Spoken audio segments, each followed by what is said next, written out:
Do you ever find yourself so busy that you reach the end of the day and you realize that you've forgotten to tell your children that you love them? You've forgotten to give them a hug?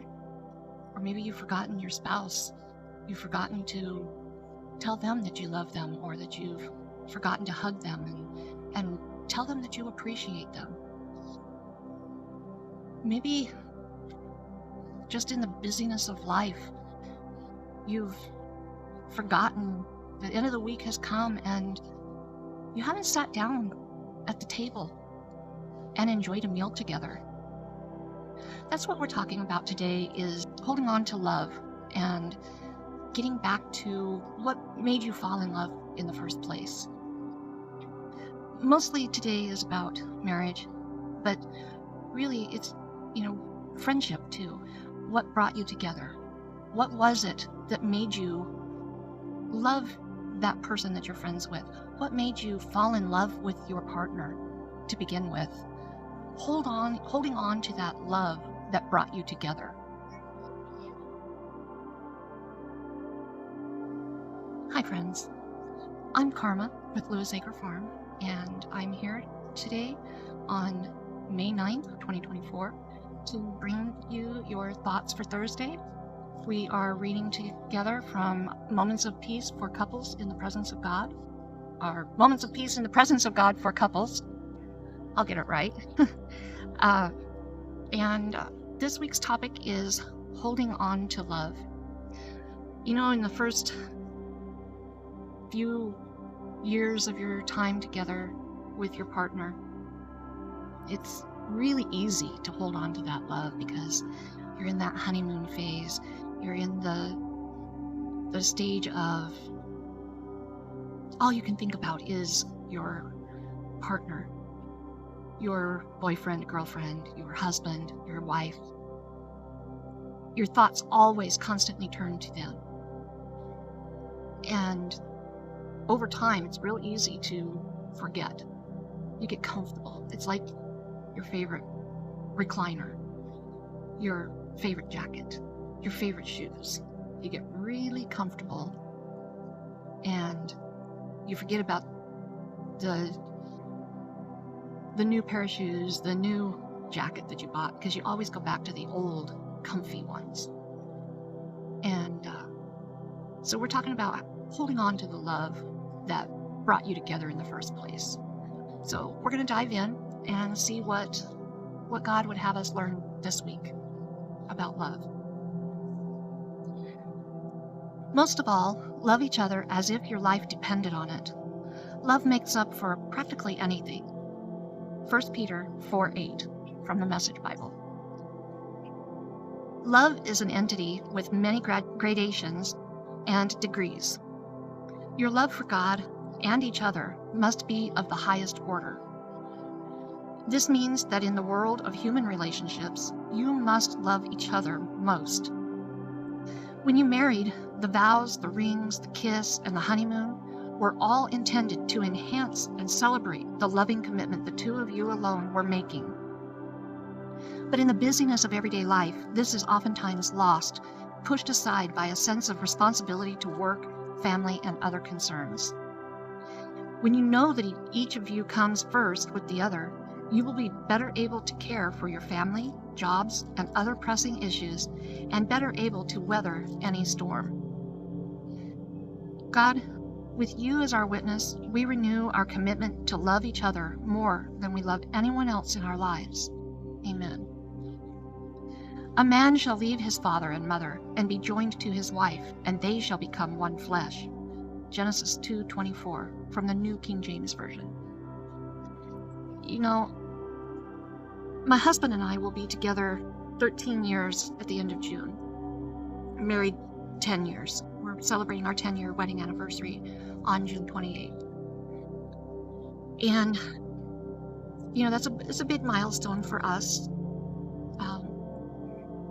I personally I was married once before, very young, and that marriage was an abusive relationship. And our marriage didn't last very long. We separated after 16 months, and we were divorced before 2 years. It's personally, for me, pretty exciting to know that my marriage, my relationship with my husband has survived for 13 years. That we're going to be celebrating a milestone 10-year anniversary. And to some, that may not seem like much, but for me, that's huge. I waited a very, very, very long time to even have a relationship after my first marriage. There was almost 20 years between my first husband and even dating again. And to have my current husband and to be with him for as long as we are, it's pretty special. That said, it's still really, really easy to be pretty comfortable in the knowledge that, you know what, he's not going anywhere, I'm not going anywhere. Do I still have to try? Well, yeah, I do. I do need to keep trying. He's not a comfortable pair of shoes that I don't have to throw out if I don't want to. You know, he's not my favorite jacket that I can throw on anytime I need a little warm. He's a living, breathing person that has feelings, that has needs, that has emotions, just like me. I have needs, emotional needs, spiritual needs. I have thoughts. I have desires. I have ideas. And so does my husband. And just as much as I need my needs and desires attended to, just as much as I need my ideas heard, so does my husband. Just as much as I need to feel valued and respected and appreciated, so does my husband.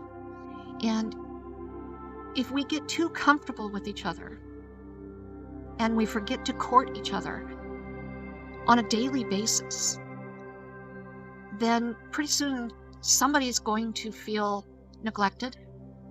Somebody's going to feel unappreciated, unloved, unneeded, and unvalued. And what is the first thing that they're going to do? If they can't get their needs met where they are, they're going to go somewhere else to get those needs met. Now, that doesn't necessarily mean they're going to go seek out another relationship, but it does mean they're going to find fulfillment somewhere else. That could mean isolating themselves. That could mean pouring themselves into volunteer work and not coming home because they're too busy volunteering. That could mean spending all their time at work. That could mean spending all their time on YouTube. That could mean spending all their time reading and living in a fantasy world of books. It can mean so many different things. And it's hard to pull back into reality and back into your marriage relationship once you've gone down the path of fantasy, or once you've started that divide. Because it's like when you're in a marriage, you're going down, you're two people that should be united like this. You're still two separate people, like husband, wife. You've become one. You're still two people. You're traveling down the road, but when you get so busy that you're starting to go your own way, pretty soon there's a fork in the road and you're going like this. But you've got to find a way to come back together. And sometimes there's a lot of junk in between, and that doesn't allow those roads to join back up. And you've got to build a bridge. You've got to build a bridge that will unite that road back together. And if both people are not willing to come back together and allow God to be that bridge, then it's pretty difficult to push that busyness aside and come back to your one true love. In marriage, God needs to be the center. God needs to be that link in the chain that holds you together. You know, they always say that marriage is between two people. Ideally, it should be between three. It should be between husband, wife, and God. God should always be the link that binds you together. And if you don't have God in your marriage, it's going to get bumpy.